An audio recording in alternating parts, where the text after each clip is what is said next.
You get stuck in the mode in which you're in. We get all the cons instead of all the pros of each.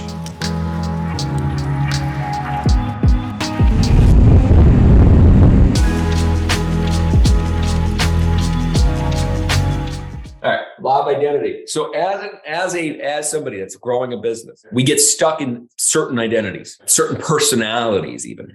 We have creative, entrepreneur, CEO, owner, investor, advisor, coach. And here's what happens. We get stuck in the identity. And when we get stuck in the identity, we're not able to use all of the amazing parts of the personalities that we could be accessing. Here's what I mean. Entrepreneurs generally aren't that great at being able to actually manage teams. Hiring people, outsourcing, delegating systems, those different types of things.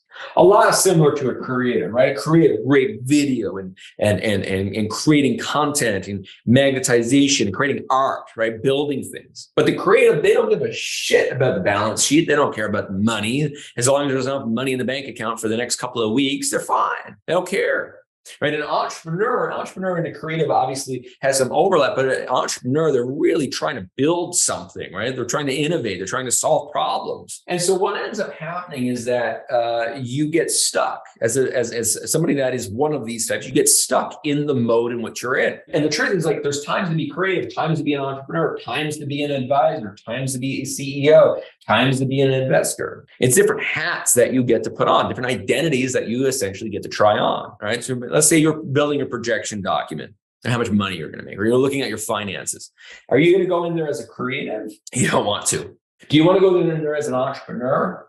I mean, you can, but the problem is that the document's just going to be completely out there, because entrepreneurs and reality, when you have your entrepreneur hat on, you can be a little delusional, over optimistic, a little bit even more too positive. So what you have to do is, in every single part of your business, you got to bring all of these personalities to the table at different times, right? Because we can coach ourselves. We can be our own advisor. We can be the CEO in the business. When we're managing our team and culture and being able to figure out how to, manage the energy and the overview of the business, we have to be the CEO. When you come to the balance sheet, you're looking at your business. You're looking at it from an investor. If I had $1 million, would I invest into my own business? If that's not the case, then you need to figure out how to make it that case. An entrepreneur doesn't think of it that way. An investor does.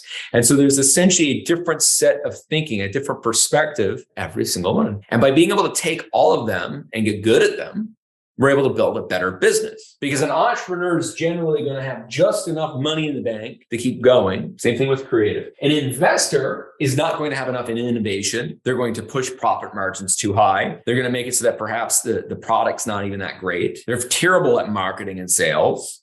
An investor generally is looking purely just from an intellectual perspective. But if we mix all of these together and we're able to switch those identities, switch those personalities, we're able to pull the best of each. So now we can coach ourselves through what's going on. Now we can be a business owner so that we can look at the business as a 30,000 foot view. Much of what I'm sharing with you is to help you be an entrepreneur and business owner, and tomorrow and an investor and an advisor in your own business. And this is so important because we get stuck in one of these. We generally always get stuck. And when we get stuck in these, we get all the cons instead of all the pros of each.